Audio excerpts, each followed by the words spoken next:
दूसरे अध्याय में सांख्य योग का वर्णन। दुखेषु अनुद्विग्नमनः सुखेषु विगतस्पृहः वीतराग भय क्रोधः स्थितिर्निवृत्तिः। भगवान श्री कृष्ण ने दूसरे अध्याय में हमारे अंदर रहने वाली आत्मा का वर्णन किया कि ये जो आत्मा है परमात्मा का ही अंश है। और जैसे माता पिता को अपने बेटा बेटियों की चिंता होती है, ऐसे परमात्मा को भी हमारी आत्मा की चिंता है। हमारे जीवन में कई बार दुख आ जाते हैं, जीवन सूना हो जाता है, अकेलापन हो जाता है। कई बार खुशी का समय आता है। अगर हमारे जीवन में कोई दुख आया और हम किसी से बताएं तो वह व्यक्ति बाद में हंसता है कि वह अपने आप में अकड़ रहा था, अच्छा हुआ। तो इसलिए भगवान को पता था कि यहाँ मनुष्य दूसरों के दुख में लेप लगाने वाले नहीं और घाव करने वाले। इसलिए उन्होंने अर्जुन को माध्यम बना करके गीता का उपदेश दिया कि जब कभी अपना मन दुखी हो, गीता लेकर के बैठ गए तो गीता में ऐसा लगता है कि जैसे मैं भगवान से बात कर रहा हूं, अपने मन की बात हम भगवान से कह रहे हैं। हमारे मन से हम भगवान की याद करके उनसे प्रार्थना कर रहे हैं।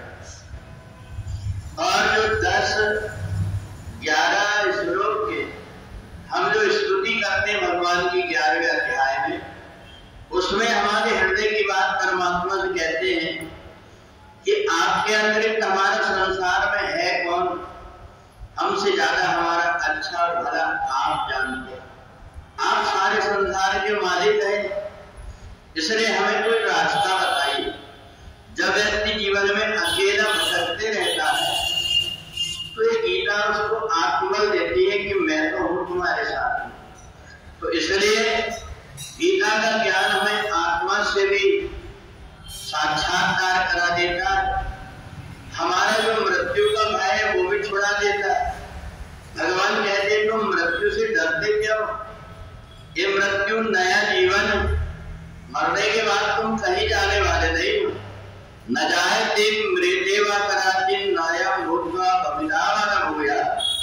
ये जो आत्मा है ये कभी मरती नहीं। पुराना वस्त्र छोड़ करके फिर से नया वस्त्र आदमी पहन लेता, ऐसा ही ये आत्मा। एक बीज जब पृथ्वी में गिरता है तो नया पौधा बन करके फिर से उग जाता है, ऐसा ये जीवात्मा भी है। ये जीवात्मा शरीर जीर्ण शीर्ण होता उसको छोड़ करके और वासांस जीर्णान यथा विहाय नवानि ग्रहणांत नरोप्राण। जैसे कोई नया वस्त्र पहनता है ऐसा नया शरीर मिल जाता है। बचपना कितना सुंदर होता है, कितना खिला हुआ फूल के समान होता है। तो इसलिए भगवान कहते हैं शरीर की नहीं आत्मा की परवाह करो। ये शरीर तो एक न एक दिन जाता शीत मृत्यु, जिसका जन्म हुआ एक दिन मौत होना ही होना। तुम जिसके लिए रो रहे हो तुम्हें पता नहीं थोड़े दिन बाद तुम्हारे लिए कोई रोएगा। ये तो जीवन में आना जाना लगा हुआ है, पर आना जाना किसका है ये भी तो समझ लो। आना जाना केवल शरीर का है, आत्मा का नहीं। इसलिए तुम मेरी साक्षात आत्मा हो, आत्मस्वरूप हो। इसलिए जितने दिन संसार में रहते हो तुम मेरे होकर के जियो तो तुम्हें आनंद आएगा।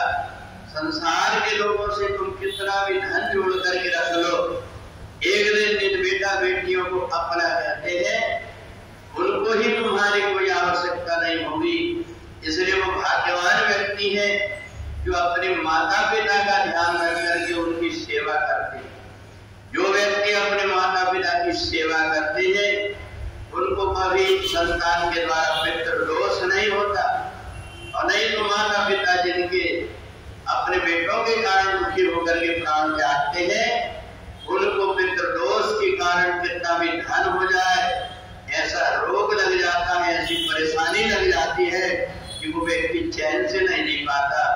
इसलिए परमात्मा जो भगवान की मूर्ति है मंदिर में, वो मूर्ति हमारी बनाई हुई है, परंतु हमारे घर में जो माता पिता है वो साक्षात वो देवता है जिन्होंने हमें बनाया हुआ। तो इसलिए ऐसा मान करके जो व्यक्ति सांख्य योग के द्वारा आत्मा में देख करके चलता है, उस व्यक्ति को बाद में पछताना नहीं पड़ता। पूरे वृंदावन बिहारी लाल